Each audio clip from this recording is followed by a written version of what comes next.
నమస్తే పటాస్ న్యూస్ కు స్వాగతం. చలో మరి అల్లి పటాస్ ని షురు చేసుకుందాం. హెడ్లైన్స్ అయితే ఒకసారి చూద్దాం. పద్దు లెక్కలు చెప్పిండు పైసల మంత్రి, ఇడవకుండా తీరుస్తారట ఇచ్చిన హామీలన్నీ. రైతు భరోసా మీద సర్కారోళ్ళ ప్రచారం, ఊరూరా పెద్ద పెద్ద బ్యానర్లు కడతారట. సర్కార్ దాఖల కలెక్టర్ షెక్కింగ్లు, పంజేనోల మీద గట్టినే గరమైండు. ఒడిచింది పోలీస్ జాహిలాల ట్రైనింగ్, రేపో మాపో డ్యూటీకి ఎక్కుతాయట. ఇంటర్నెట్ లో ఇడ్లీ సాంబార్ లొల్లి, గట్టినే అరుచుకుంటుర్రు గోవా లీడర్ని.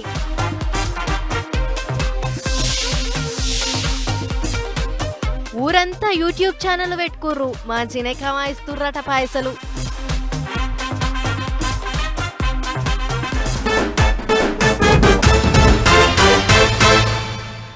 ఇచ్చిన హామీలు నిలబెట్టుకోవాలి, ఇస్తామన్నయన్నీ ఇయ్యాలి, చేస్తామన్నయన్నీ చెయ్యాలి, పబ్లిక్ ను నారాజ్ కాకుండా చూసుకోవాలి. నడమ సంద దొరికితే చాలు ఎగ్గస్ పార్టీ వాళ్ళు ఇరుకున పెట్టేందుకు చూస్తుంటారు, వాళ్ళతో నేగియాలి. గిట్ల సర్కారోళ్లకు మస్తు పనులే ఉంటాయి.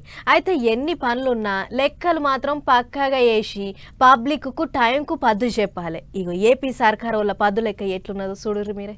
లెక్క ఎక్కువైనా గానీ తక్కువ మాత్రం కావద్దు అన్నట్టే పద్దు లెక్కలన్నీ పబ్లిక్ కు చెప్పుకొచ్చిండ్రు ఏపీ సర్కారోళ్ళు. పైసల మంత్రి పయ్యావుల సారు దేనికి ఎన్ని పైసలు ఖర్చు పెడతారు, ఎట్టెట్ట ఖర్చు పెడతారు అన్ని తీర్ల లెక్కలు చెప్పుకొచ్చిండు. అన్ని అమ్మగాని ఎగస్ పార్టీ వాళ్ళు ఎక్కడికి పోయినా తల్లికి వందనం పథకం గురించి చెప్పుకుంటూ ఎక్కిరిస్తాండ్రు కదా. ఇక ఇప్పటి సంతి వాళ్ళకి ఆ ఛాన్స్ ఇవ్వద్దు అన్నట్టు ఈగురం చేసిండ్రు సర్కారోళ్ళు. తల్లికి వందనం పథకం ఇదే ఏడాది నుంచి చాలు చేస్తారట.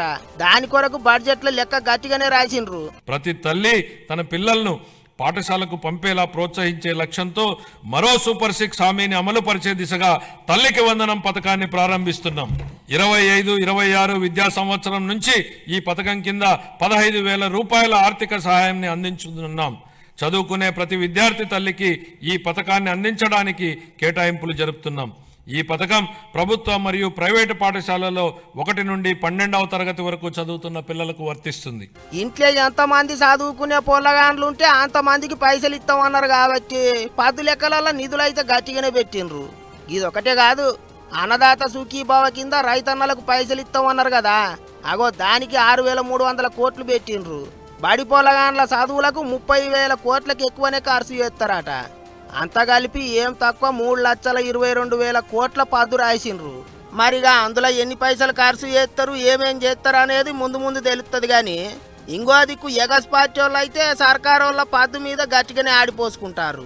ఏదైతే ఈ ప్రభుత్వం రావడానికి ఆ రోజు వారు ఇచ్చిన వాగ్దానాలు ఏవైతున్నాయో కూటమి నేతలు సూపర్ 6 గాని సామాన్య ప్రధాని గాని రైతులకు గాని వాటికి సంబంధించిన అంశాలని ఏదో అరకొరగా 1-2 తప్ప ఏ ఒక్కడు కూడా లేదు. షూరిటీ అనడానికి బదులు ప్రభుత్వం మోసం చేసింది, వంచింది అన్నం న్యాయం. కేటాయింపులు చూస్తే అరకొరిక రైతుకి ఇచ్చిన రైతు భరోసా గాని లేదు తల్లికి వందనం గాని కాదన్నట్టు ప్యాన్ పార్టీ వాళ్ళు ఉన్నప్పుడు బడి పొలాండ్లకు పైసలు గట్టిగానే ఇచ్చినాం, అప్పటికి ఇప్పటికీ లెక్కల ఏందో పారకున్నది అన్నట్టు మాట్లాడిండు మాజీ మంత్రి.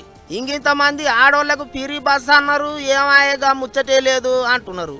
పద్దు లెక్కల మీద అప్పుడే సర్కారోళ్లకు ప్యాన్ పార్టీ వాళ్ళకు నడమ కిరికిరి చాలా అయింది. 2 దిక్కులోళ్ళు గట్టిగానే మాటలు ఇరుస్తాండ్రు. అన్ని అమ్మగానే మే నెల నుంచి తల్లికి వందనం పథకం చాలు చేస్తారు అన్నట్టు చెప్తున్నారు సర్కారోళ్ళు. మంచి ముచ్చట్నే అనుకుంటారు పబ్లిక్.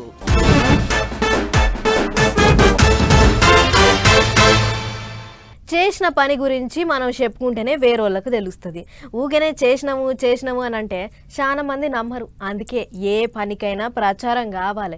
గిట్లనే సర్కారోళ్ళు కూడా తాము చేసిన పనుల గురించి పబ్లిక్కు గట్టిగా చెప్తుంటారు, ప్రచారం చేస్తుంటారు. ఇక ఇప్పుడు రైతు భరోసా పైసలు ఇచ్చినామని చెప్పుకునేందుకు తెలంగాణ సర్కారోళ్ళు ఓ కార్యం ముంగటేసుకున్నారట. మరిగా అదేంటిది, దాని కథ ఏందో చూద్దాం పారు. ఇచ్చినాము అంటుంటే ఎవరికి ఇచ్చిండ్రు, ఏం కథ అని అడుగుతాండ్రు ఎగస్ పార్టీ వాళ్ళు. అందుకే ఏ ఊర్లో ఎంతమందికి రైతు భరోసా పైసలు ఇచ్చిండ్రు, ఎవరికి ఇచ్చిండ్రు వాళ్ళ పేర్లన్నీ రాసి ఊర్ల పొంటి చౌరాస్తలల్లా పెద్ద పెద్ద బ్యానర్లు కట్టాలి అన్నట్టు ఆలోచనలు చేస్తుర్రట సర్కారోళ్ళు. బ్యాంకర్లతోని మీటింగ్ అయిన డిప్యూటీ సీఎం బట్టి సారు గీదే ముచ్చట మీద గట్టిగానే ఆలోచనలు చేసిండట. ఇచ్చిన ముచ్చట చెప్పుకుంటే గాని నలుగురికి తెలియదు. అందుకే చెప్పుకోవాలి, ఊరూరా రైతు భరోసా పైసలు ఇచ్చినట్టు ప్రచారం చేసుకోవాలి అన్నట్టు చూస్తున్నారట. 3 ఎకరాల లోపు భూమి ఉన్నోళ్ళందరికీ ఇంకెవరికన్నా పైసలు వేయకపోతే ఎమ్మటే రైతు భరోసా పైసలు ఖాతాలలో వేయాలి అని చెప్పిండట సారు. ఊర్ల పొంటి 3 ఎకరాలలో వ్యవసాయం చేసే రైతన్నలందరి లిస్టు తీసి వాళ్ళకు పైసలు పడ్డాయో లేదో చెకింగ్లు చేసి అందరికి పైసలు పడ్డాయి అనుకుంటే ఇక వాళ్ళందరి పేర్లతోని బ్యానర్లు కొట్టించి ఊర్లో అందరికి కనిపించేటట్టు 4 బాటల కాడ 3 బాటల కాడ బ్యానర్లు కట్టాలి అన్నట్టు చెప్పిండట. మరిగా చూడాలి ఊర్ల పొంటి బ్యానర్లు కట్టుడు ఎప్పుడు చాలా అవుతుందో. ఇగి దిక్కుంటే బ్యాంకులతోని మీటింగ్ అయిన బట్టి సారు సర్కారుకు సాయం చేయాలి, పైసలు ఇవ్వాలి అన్నట్టు చెప్పుకొచ్చిటట. మార్చి 2వ తారీఖు నాడు వనపర్తిలో 6,000 కోట్లు విలువ చేసే స్వయం ఉపాధి పథకాలు సురువు చేస్తాడట సీఎం రేవంత్ సారు.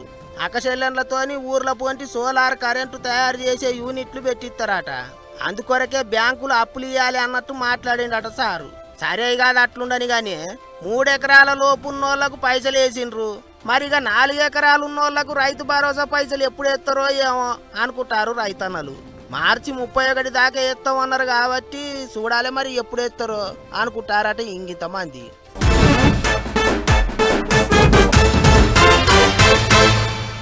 గుడికాడ పండుగ చేస్తుర్రంటే ఎట్లుంటది? వారం దినాల ముందుకెంచే సల్వ పందిళ్ళేసుడు, రంగురంగుల ఎలుగుల బుగ్గలు పెట్టి గుడంతా శృంగారిచ్చుడు, కటౌట్లు గట్టుడు, బ్యానర్లతో నింపుడు, పేపర్లల్లో సాటింపేసుడు, టీవీలల్లో పిలుచుకుంటా పబ్లిక్ను పిలుచుకునుడు, మైక్ల మోతలు, ఆటలు పాటలు, డ్యాన్సులు, కళాకారుల నృత్యాలు, అబ్బో జోరుగుంటది. అల్ల యాదాద్రి నరసన్న గుట్ట మీద పండుగ అంటే ఈగింత ఎక్కువనే ఉంటది. అవు మరి ఈసారి బ్రహ్మోత్సవాలకు కూడా ఈ తరీకల్నే తయారు చేసిర్రు గుడినంతా.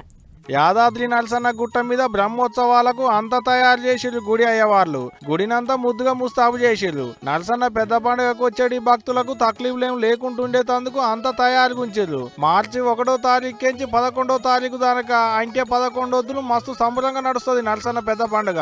గుట్ట మీద పెట్టేటి వాహన సేవలను స్వీకరిస్తాడు దేవుడు. పొద్దుగాలో వాహనం, పొద్దుముకి ఇంకో వాహనం ఎక్కి తిరుగుతాడు నరసన్న.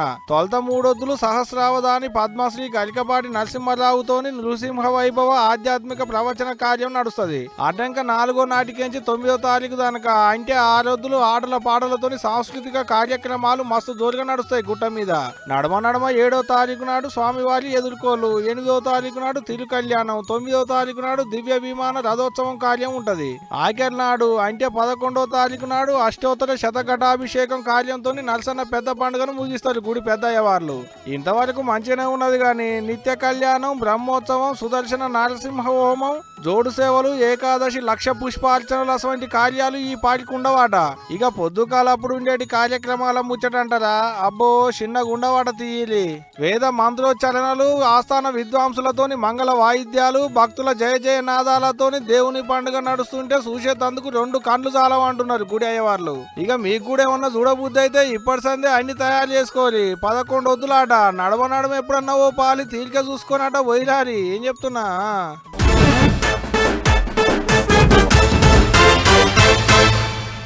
కలెక్టర్ కొలువు అంటే ఎట్లుంటుంది వల్ల చల్లటి ఏసీ గదిలో కూర్చొని ఆఫీసర్లకు ఆర్డర్లు వేస్తుంటారు. ఏదన్నా పెద్ద పని అనుకుంటేనే ఏసీ గదిలోకించి బయటకు వస్తారు. ఇక ఇప్పుడు అసలే ఎండాకాలం, అప్పుడే ఎండలు చంపుతున్నాయి. ఇసొంటి యాళ్ళలా ఎవళ్ళన్నా కలెక్టర్లు బయటికి వస్తారా అంటే ఎందుకు రారు? ఎవరు వచ్చినా రాకున్నా గీసారు మాత్రం పక్క బయటకు వస్తాడు. పబ్లిక్ ఆపతి సాపతి అరుచుకుంటాడు. ఇంతకు గా సార్ ఎవళ్ళంటే సర్కారు దవాఖాన్లు తిరుగుడు, హాస్టల్ చెకింగ్లు చేసుడు, బళ్ళల్లో సౌలతులు అరుచుకోడు, పబ్లిక్ ఆపతి సాపతి తెలుసుకోడు. సందు దొరికితే ఇదే పని యాదాద్రి భువనగిరి జిల్లా కలెక్టర్ హనుమంతరావు సార్కు. ఏసీ గదిల కంటే ఎక్కువ పబ్లిక్నే ఉంటాడు. అగో అట్టనే ఇయ్యాల కూడా పొద్దుగాల 5:30కే చౌటుప్పల్ సర్కారు దవాఖానకు పోయిండు సారు. వార్డులకు పోయి పబ్లిక్ తిప్పలంతా అరుచుకున్నాడు. బెడ్లు సరిపోతున్నాయా, డాక్టర్లు ఏళ్ళకి వస్తున్నారా, అంగుకు మందులు ఇస్తున్నారా లేదా, నర్సులు ఎంతమంది ఉన్నారు, వాళ్ళ పనితనం ఎట్టుంది అనేటి అన్ని చెకింగ్లు చేసిండు సారు. మరి అంతా తిరిగి చూసినాక సార్కే అనిపించిందో లేకుంటే దవాఖానకు వచ్చిన వాళ్ళు ఏమన్నా సౌలతులు చక్కగా లేవని చెప్పిలో ఏమో తెలియదు కానీ డాక్టర్లు నర్సుల మీదకి గీ దీర్ఘకరమైండు కలెక్టర్ సారు. చెప్పినా కానీ సర్వీస్ పెరుగుతున్నా కొద్దిగా కరెక్ట్గా అయిపోయినామా, మన జీతం మనకు వస్తుంది అనే ఉద్దేశంతో ఉన్నామా అర్థం కావట్లేదు. సో మళ్ళీ నేను సడన్ ఇన్స్పెక్షన్ చేస్తే ఇంప్రూవ్ కాకపోతే మాత్రం I will take action. Patients రూపంలో పంపుతా, నేను ఫీడ్బ్యాక్ తీసుకుంటా, కంప్లైంట్ బాక్స్లో పెడతాం. మీ ప్రవర్తన రోగుల పట్ల మంచిగా లేకపోతే మాత్రం ఇబ్బంది అయితే ల్యాబ్ టెక్నీషియన్స్ కూడా ఉన్నారు, బయట రాయడానికి లేదు టెస్టులు, బయట ఎక్కడ రాయడానికి లేదు, మీరు అది పాడైంది ఇది పాడైంది అని రాయడానికి లేదు. మీరు ప్రవర్తన మారకపోతే ఇబ్బంది అవుతుంది. ఇంట్లో పానం మంచిగా లేకనే దవాఖానకు వస్తారు. ప్రేమతోని మాట్లాడాలి, కసిరియొద్దు ఇసిరియొద్దు అన్నట్టే మాట్లాడిండు కలెక్టర్ సారు. అటంక చౌటుప్పల్ మున్సిపల్ వార్డులో కూడా తిరిగిండు. పబ్లిక్ మంచి షెడ్యూలన్నీ అలుసుకున్నాడు. ఇక ఈ అవ్వకి ఎవరు లేదంటే ఆమె పేరు ఇంటి పేరు వివరాలన్నీ రాసుకొని పోయిండు. సాయం గిట్ట ఏమన్నా చేస్తాడేమో మరి కలెక్టర్ సారు. గిట్ట సందు దొరికితే చాలు కాళ్ళ గిరికలు కట్టుకున్నట్టే తిరుగుతుంటాడు ఈ కలెక్టర్ సారు. అయితే గురుకులం బళ్ళు లేకుంటే దవాఖాన్లు పోరగాళ్ళు చదువుకునేటి హాస్టల్లు దేన్ని ఇడిచిపెడతలేడు. అంతా తిరుగుతుండు గిట్ట ఆపద సాపద అరుచుకుంటుండు సారు.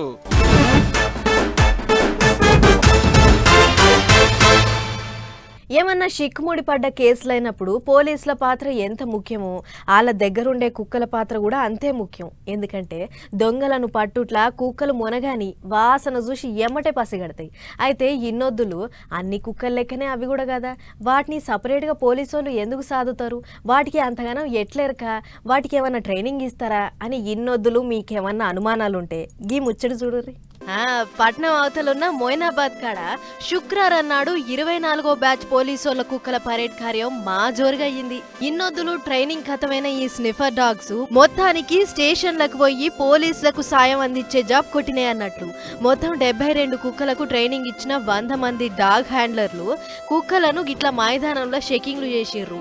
దొంగలను ఎట్లా గుర్తుపట్టాలి, గుర్తుపడితే కుక్కలేం చేస్తాయి, అనుమానంగా అవపడితే ఎట్లా పసిగడతాయి, చెకింగ్లకు పోయినప్పుడు పోలీసులకు తిప్పలైతే కుక్కలు కేసు ఎట్లా ఛేదిస్తాయి అనే ముచ్చట్లన్నీ కళ్ళకు కట్టినట్లు చూపించారు.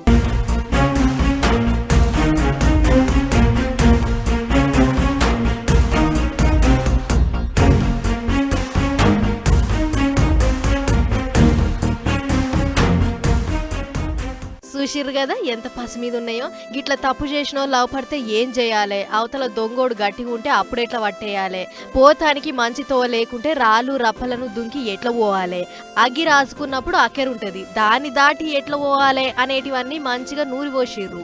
ఇక ఇంటెలిజెన్స్ విభాగం పెద్ద శివధర్ రెడ్డి సార్ రాగానే పూల బొకే ఇచ్చి గౌరవ వందనం చేసినాయి కుక్కలు. సార్ కూడా కుక్కల పరేడ్ కార్యం అంతా దగ్గరుండి చూసిండు. పాస్ అయిన కుక్కలను గిట్ల బండి మీద ఎక్కించి తిప్పిర్రు. అయితే ఈ కుక్కలన్నీ దొంగలు ఏ ఆధారాలు దొరకకుండా తప్పించుకోవాలని చూస్తురు కదా, ఆగో గసంటోలను పట్టుకున్నట్ల మొనగాని అట. అందుకే బీహార్ ఇంకా త్రిపుర రాష్ట్రాలు కూడా మన తాన ట్రైనింగ్ అయిన కుక్కలనే తీసుకుపోతున్నాయట. అంటే చూడు కుక్కల ట్రైనింగ్ ఏ రేంజ్ లో ఉందో. మొత్తానికి కుక్కల పరేడ్ ఖతమైంది. ఇక రేపటి సంధి పోలీస్ బండ్లల్లో వాళ్ళతో పాటు కేసుల పొంటి తిరగబోతున్నాయి పొర్రి అని అనుకుంటుర్రు ఈ ముచ్చట చూసిన పబ్లిక్. నిన్న మా వాడకట్టు దిక్కు ఏమైందో ఏమో, నల్లిపితే అన్ని మురికి నీళ్ళే వచ్చినాయి. ఇక మా వాళ్ళు నల్ల వస్తుందని తెలిసి బిందెలలో ఉన్న నీళ్ళన్నీ కింద గుమరిచ్చారు. తీరా నీళ్లు పడదామని చూస్తే అన్ని గలీజ్ నీళ్ళే. అయ్యో మోగులు చూసి కుండోలకు పోసినట్లు అయ్యిందని మా అమ్మ మస్తు నారాజైంది అన్నట్లు గా నంద్యాల జిల్లా ఆత్మకూరు దిక్కు కూడా గిట్లనే మురికి నీళ్ళు వచ్చినాయట. మరి ఏమైందో ఏమో అరుసుకొని వద్దాం బార్రి.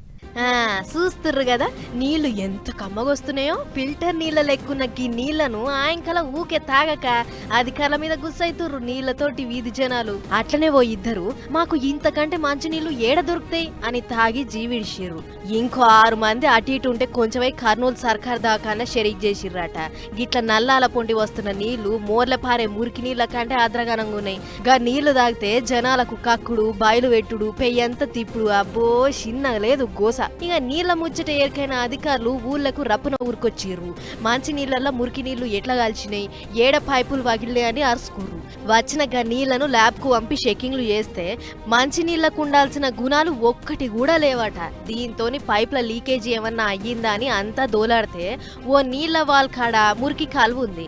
మరిగా మురికి నీళ్లు మంచి నీళ్ల పైపులకు ఎట్లొచ్చినాయో ఏం పాడో గాని తాగే నీళ్లు మొత్తం మురుకులు వస్తున్నాయి. ఇదే ముచ్చట అధికారులకు ఎన్ని మాటలు చెప్పినా ఎవ్వరు పట్టించుకుంటలేరు అని గరమైతుర్రు ఊరోళ్ళు. మాత్రం కలుషిత నీళ్ళు వచ్చినాయి, చాలా వాసన వచ్చింది నీళ్ళలో. ఆ వాసన చూడలేక మేమే ట్యాంక్కి కడుక్కున్నాం.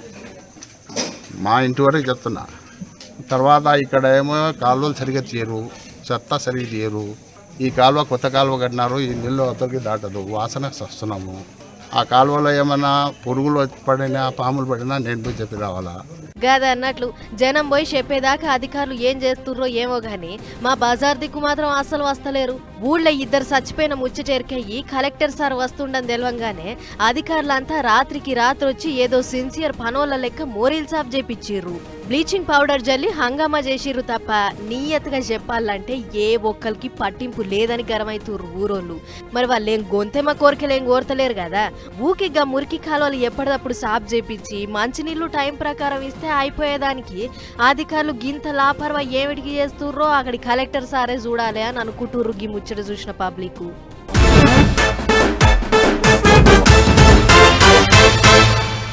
గీనాడమనే మా ఇంటికాడ కొత్తగా టిఫిన్ సెంటర్ పడ్డది. మరిగా ఏమేం మసాలాలు నూరేస్తుర్రో కానీ ఇడ్లీ సాంబార్ భలే కమ్మగా చేస్తుర్రు. సాంబార్ కమ్మగా ఉంటుందని ఎక్కడెక్కడోళ్ళో వచ్చి తినిపోతుర్రు. పొద్దుగాల టిఫిన్ సెంటర్ కాడ పెద్ద జాతర అవుతుంది. ఇడ్లీ సాంబార్ చేయబట్టి టిఫిన్ సెంటర్కు గిరాకీ మస్తు పెరిగింది అన్నట్టు ఇడ్లీ సాంబార్ అంటే యాదకొచ్చింది. గీ ముచ్చట చూడుర్రో సార్. ఎవళ్ళ తిండి వాళ్ళకు గొప్ప, మనకు మంచిగా అనిపించలేదని వేరోళ్ళ తిండిని మనం ఎట్లా చిన్న చూపు చూస్తాం చెప్పుర్రే. గది ఎట్లా పద్ధతి అవుతుంది? ఇక ఇప్పుడు ముచ్చటేంటిదంటే ఇగో ఇక్కడ కానొస్తున్నాడు కదా, ఈయన పేరు మైకేల్ లోబో, గోవాల పువ్వు పార్టీ ఎమ్మెల్యే. ఇక ఈయన ఏమంటున్నాడంటే గోవా బీచ్లల్లో ఇడ్లీ సాంబార్ అమ్ముతున్నారు, అందుకే గిరాకీ తక్కువ అవుతుంది, ఇంగ్లీష్ వాళ్ళు వస్తలేరు అన్నట్టు మాట్లాడిండట. కర్ణాటకకేంచి బతుకు తెరువుకు గోవాకు పోతున్న చాలా మంది అక్కడ బీచులల్లో ఇడ్లీ సాంబారు వడాపావు అమ్ముకొని బతుకుతున్నారట. అగో వాళ్ళని మనసులో పెట్టుకొని మాట్లాడిండు ఈ పెద్ద మనిషి. ఇంగ్లీష్ వాళ్ళకు ఇడ్లీ సాంబార్ ఎట్లా పసంద్ అవుతుంది, బీచులల్లో గసోంటి అమ్మితే వాళ్ళు ఎట్లొస్తారు, అందుకే గోవాకు పోయిన 2 ఏళ్ల సంది ఇంగ్లీష్ దేశపోల రాకడా పోకడా తక్కువైంది అన్నట్టు చెప్పుకొచ్చిండట. ఇక ఇప్పుడు గీ ముచ్చట్ల మీద దేశం అంతా మాట్లాడుకుంటారు. నెరి మన దిక్కోళ్ళు అయితే మస్తు కోపానికి వస్తుండ్రు. ఇడ్లీ సాంబార్ అంటే గంత చిన్న సూప్ అయిందా, దాన్ని మించిన వంట ఇంకోటి ఉన్నదా అంటున్నారు కొంతమంది. అయినా ఇడ్లీ సాంబార్ అమ్ముకుంటే ఏమవుతున్నది, దానికి ఇంగ్లీష్ వాళ్ళు గోవాకు రాకపోనికే ఏం లింక్ ఉన్నది అన్నట్టు గరం అవుతుండ్రు ఇంగింతమంది. గిట్లా ఇంటర్నెట్ గూట్లే తీరొక్క తీర్ల కామెంట్లు రాస్తుండ్రు. ఇక లొల్లి పెద్దగా అయ్యేటాలకు ఎమ్మెల్యే మైకేల్ లోబో మళ్ళా మైకుల ముంగటికి వచ్చిండు. తానన్న ముచ్చట వేరే, అందరు అనుకుంటున్న ముచ్చట వేరే అన్నట్టు మాట్లాడిండు. గోవా బీచ్లల్లో చాలా మంది తీరొక్క తీర్ల చేపల తిన్నికే వస్తుంటారు, హోటళ్లల్లో ఇడ్లీ సాంబార్ అమ్ముకుంటే ఏం పరకు పడదు కానీ గోవా బీచ్లల్లో అమ్ముకునేదే మంచిగా లేదన్నట్టు చెప్పినా, ఇడ్లీ సాంబార్ తినొద్దని నేను ఎక్కడ చెప్పలేదన్నట్టు మాట్లాడిండు. మరి ఇక ముచ్చట యాందాకపోతుందో ఏమో కానీ సోషల్ మీడియాలనైతే దీని మీద రచ్చ అవుతుంది ఇప్పుడు.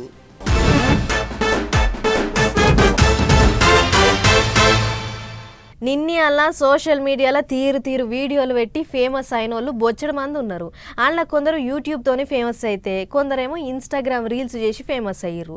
అవి అట్లనే ఛత్తీస్గఢ్ రాష్ట్రంలో కూడా ఓ ఊరున్నది. ఆ ఊళ్ళే ఒకరిని చూసి ఒకళ్ళు వీడియోలు చేసుకుంటా వాళ్ళు ఫేమస్ అయ్యిందే గాక ఊరిని కూడా ఫేమస్ చేసిర్రట. మరి గా ఊరు ఎక్కడున్నది, యూట్యూబ్లో గాళ్ళు ఏం చేస్తుర్రు అనేది ఒకసారి చూసేద్దాం పారు.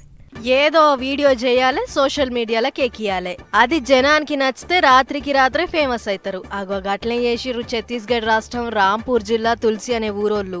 ఊళ్ళో ఉండేది 4000 మందే గాని అందులో 1000 మంది దాకా ఈ వీడియోలు చేసేటోళ్ళే ఉన్నారట. అందుకే ఈ ఊరును యూట్యూబ్ విలేజ్ ఇండియా అని పిలుస్తున్నారట.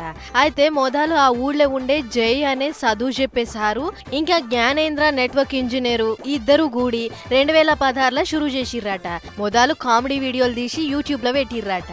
అట్లా పెట్టంగా చిన్నగా మెల్లగా జనం మెచ్చి యూట్యూబ్ కెంచి పైసలు కమాయించేదాకా వచ్చిర్రు. అరే గిదేదో మంచిగుందరా భయ్ అని ఇప్పటి తరానికి తగ్గట్లు పెద్ద సామాన్లు కొని ఏకంగా ఓ స్టూడియోనే పెట్టిర్రు. ఇక వీళ్ళను చూసి ఊళ్ళకెంచి ఇంకొంతమంది పొల్లగాళ్ళు చాలు చేసిర్రు. వాళ్ళు కూడా వీళ్ళ లెక్కనే మొదట్లో జోకులు వీడియోలు పెట్టి ఛానల్ వేసినాక మంచి వీడియోలు చేస్తుర్రట. అయితే వీళ్ళ వీడియోలు గింతగానం జనాలకు నచ్చుడెనక మతలబ్ ఏందంటే ఇంటిల్లాదులు కూర్చొని చూసేటట్లు ఉంటాయట. అండ్లా ఇంట్లో మంచి మర్యాదలు, బంధాలు, బంధుత్వాలు, ఇంకా పండుగలు, పబ్బాలు, వాటి వెనకాలన్న వెనకటి కథలు గిట్లా అందరికీ నచ్చేటట్లు కొత్త తరీకల తీసిర్రట. కొన్నిసార్లు కాపీరైట్ తిప్పలు వచ్చినా కూడా ఎక్కడా వెనకకు తిరిగి చూడలేదట. అందుకే చిన్నోళ్ళు పెద్దోళ్ళు అనే తేడా లేకుండా ఎగవడి చూసేసరికి 10 ఏళ్లల్లా బగ్గ ఫేమస్ అయ్యిర్రట. ఇక గీ ముచ్చట రాయపూర్ కలెక్టర్ సార్కు తెలిసి మా దిక్కు రాష్ట్ర కళలు వాటి గొప్పతనం అందరికీ ఎరికయ్యేటట్లు కొన్ని వీడియోలు చేయాలనుకున్నాం, అది వీళ్ళతోని ప్లాన్ చేయబోతున్నాం అన్నట్లు మాట్లాడుకొచ్చిండట. ఏదేమైనా గిట్ల దునియాలో చాలా మందే చేస్తుర్రు కానీ ఒకటే ఊరికెంచి గింతమంది వీడియోలు చేసుకుంటా వాళ్ళు ఫేమస్ అవడే కాకుండా ఊరి పేరు కూడా ఫేమస్ చేసడే ముద్దుగున్నది అని అనుకుంటుర్రు ఈ ముచ్చట చూసిన పబ్లిక్.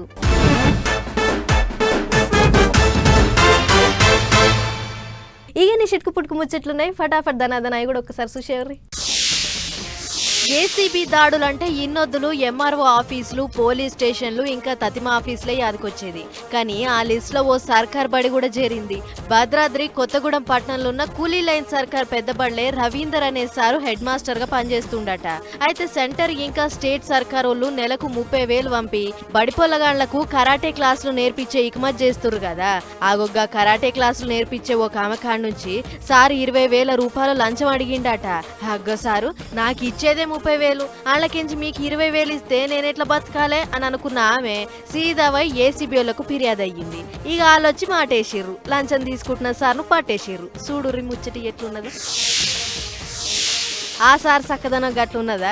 ఇక ఇంకో హెడ్ మాస్టర్ కథ చూడుర్రి ఎట్లున్నదో. మంచిర్యాల జిల్లా వేమనపల్లి గిరిజన బళ్ళె పనిచేసే శ్రీనివాస్ అనే హెడ్ మాస్టర్ సార్ను ఐటీడీఏ పెద్ద ఖుష్బూ గుప్తా మేడం సస్పెండ్ చేసిందంటుర్రు. బళ్ళె ఉన్న 28 క్వింటాల బియ్యాన్ని కోటపల్లి ఎంఎల్ఎస్ పాయింట్ కాడ నుంచి తీసుకున్నట్లు చూపించి వాళ్ళకెంచి 18 క్వింటాల బియ్యాన్ని కిరాయి బళ్ళకి ఎక్కించి ఏటో కొంచెపోతుండట.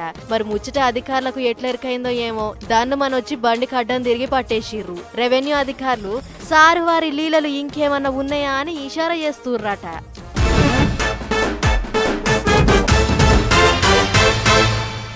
చలో మరి పటాస్ న్యూస్ ముచ్చట్లు ఇంకో ఎపిసోడ్లో మళ్ళీ కలుసుకుందాం.